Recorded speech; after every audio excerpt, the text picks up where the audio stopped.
गुरुः ब्रह्मा गुरुः विष्णु गुरुः देवो महेश्वरा गुरुः साक्षात् परब्रह्म तस्मै श्री गुरुवे नमः। सनातन धर्म प्रेमी बंधु भगिनी, आइए श्रवण करते हैं हमारी गीता प्रेस गोरखपुर के द्वारा प्रकाशित महान कहानी कथा संग्रह पुस्तक 30 रोचक कथाएं। श्रवण करते हैं कथा क्रमांक द्वितीय, ब्रह्मवेत्ता याज्ञवल्क।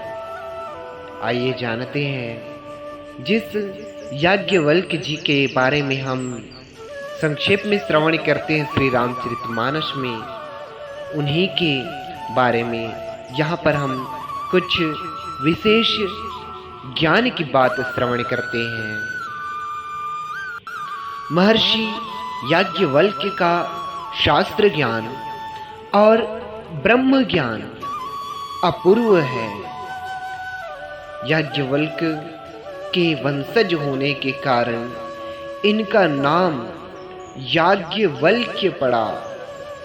इनके पिता का नाम ब्रह्मा था। एक बार राजा जनक ने यज्ञ का आयोजन किया। उस यज्ञ में हजारों ऋषि पधारे।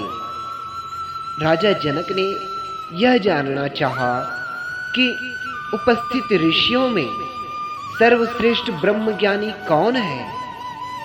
इसके लिए राजा ने एक उपाय किया। उन्होंने 1000 गौओं को गौशाला में रोक लिया। प्रत्येक गाय के सींगों में 10-10 पाद सुवर्ण बंधे हुए थे। राजा ने हाथ जोड़कर ऋषियों से कहा, मैं आप लोगों की शरण में हूं। आप सबके सब महान हैं। मैं चाहता हूं कि आप लोगों में जो सबसे बड़े ब्रह्मनिष्ठ हों वे इन गौओं को ले जाएं। सभी विद्वान थे, सभी ज्ञानी थे। प्रत्येक ने चाहा कि यह धन हमें मिले, किंतु किसी ब्राह्मण का साहस नहीं हुआ। तब महर्षि याज्ञवल्क्य ने अपने ब्रह्मचारी को आदेश दिया कि इन गौओं को हाँक ले चलो। यह सुनकर उपस्थित ब्राह्मणों में हलचल मच गई। सब कह रहे थे कि यह हम सब में अपने को ब्रह्मनिष्ठ कैसे कह रहा है। विदेह राज जनक के होता आश्वल ने पूछा, याज्ञवल्क, क्या हम लोगों में तुम ही ब्रह्मनिष्ठ हो? याज्ञवल्क ने कहा, ब्रह्मनिष्ठ को मैं नमस्कार करता हूँ। मैं तो गौओं की ही इच्छा करता हूँ। लोगों में क्रोध का संचार बढ़ता गया। याज्ञवल्क ने प्रसन्नता के साथ कहा, आप लोग क्रोध न करें, जो चाहें मुझसे प्रश्न करें। फिर तो एक ओर सारे ऋषि हो गए और दूसरी ओर अकेले याज्ञवल्क। एक एक कर ऋषियों ने याज्ञवल्क से गहन प्रश्न पूछा। महर्षि याज्ञवल्क ने सबका सटीक उत्तर दिया।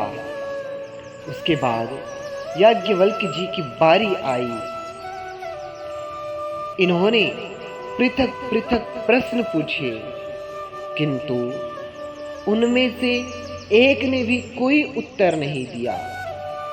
उनमें शाकल्य प्रधान थे। वे बहुत क्रुद्ध हुए और बोले, तुम हम लोगों को तुच्छ समझकर सब धन अकेले हड़प लेना चाहते हो। मेरे प्रश्नों का तो उत्तर दो। महर्षि याज्ञवल्क ने उनके सभी प्रश्नों का सटीक उत्तर दिया।